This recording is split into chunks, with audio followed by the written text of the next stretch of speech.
अपने विशाल भूभाग, भौगोलिक विविधताओं और एक बड़ी जनसंख्या के चलते भारत हमेशा से ही उपमहाद्वीप कहा जाता रहा। ये इतना बड़ा इलाका था कि कभी भी कोई शासक पूरी तरह इसके ऊपर शासन नहीं कर सका, यहां तक कि अंग्रेज भी नहीं। और यही वजह थी कि उन्होंने ब्रिटिश प्रोविंसेस और प्रिंसली स्टेट्स में इस पूरे भूभाग को बांट के रखा हुआ था।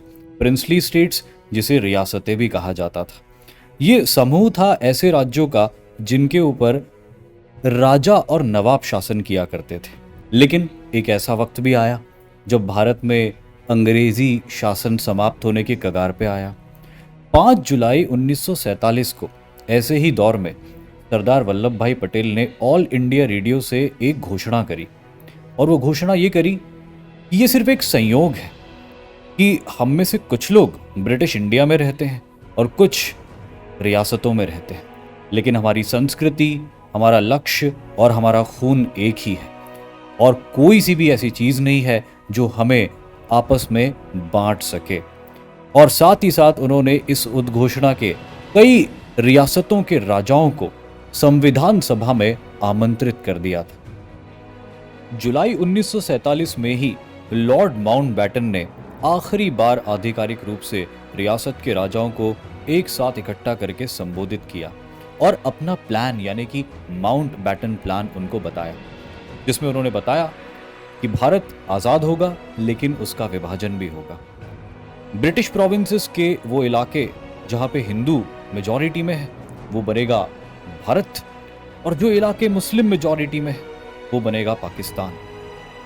लेकिन वो इलाके जिनके ऊपर राजा और नवाब शासन किया करते हैं, उन्हें आज़ादी होगी अपना मुस्तकबिल चुनने की, और वो चाहे तो भारत के साथ जुड़ें, वो चाहें तो पाकिस्तान के साथ जुड़ें।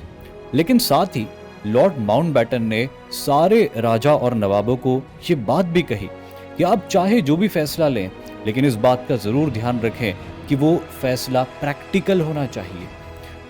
आपके भौगोलिक स्थिति, आपकी अर्थव्यवस्था और आपके इलाके में रहने वाले लोगों के वेलफेयर यानी कि उनके उद्धार से जुड़ा हुआ होना चाहिए। और इसी के साथ भारत में एक दौड़ शुरू हो गई। ये दौड़ भारत और पाकिस्तान के बीच में प्रिंसली स्टेट्स यानी कि रियासतों के बंटवारे को लेकर शुरू हुई। हालांकि बहुत से ऐसे राजा थे जिन्होंने माउंटबेटन के प्लान को समझा और उस प्लान को समझ के भारत के साथ जुड़ने में अपनी भलाई समझी। ये ज्यादातर वो राज्य थे जो आकार में छोटे भी थे, जिनके राजा भी हिंदू थे और साथ ही साथ उनकी प्रजा भी हिंदू थी, जैसे कि रीवा का राज्य, जैसे ग्वालियर का राज्य, जैसे इंदौर का राज्य, जैसे बीकानेर का राज्य, पटियाला का राज्य, नाभा का राज्य और ऐसे कई राज्य।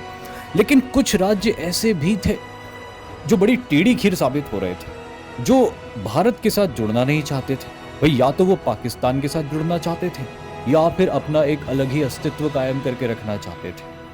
ऐसी स्थिति में कुछ राज्यों के भारत में ना जुड़ने से एक विशाल भारत, एक संगठित भारत जिसकी परिकल्पना हमारे नेताओं ने करी थी, वो पूरा नहीं हो पाता। और ये जरूरी था कि सारे रियासतें भारत के साथ में जुड़े, और तभी एक विशाल और एकीकृत भारत का सपना पूरा हो सकता था। और फिर शुरू होती है वो यात्रा जहां पे सरदार वल्लभ भाई पटेल, जो हमारे लौह पुरुष हैं, उन्होंने बड़ी ताकत, मेहनत और बुद्धि का प्रयोग करके ऐसी टेढ़ी खीर साबित होने वाले रियासतों को साम दाम दंड भेद का प्रयोग करके भारत के साथ जोड़ा और एक विशाल एकीकृत भारत के निर्माण को संभव बनाया। आजादी के अमृत महोत्सव के उपलक्ष्य में डिफेंस वाला चैनल आपके लिए लेके आया है 6 कहानियां उन रियासतों की जो भारत के साथ जुड़ना तो नहीं चाहती थी, लेकिन अंततः उनको जुड़ना पड़ा। कैसे, जानने के लिए देखें making of India, the story of integration.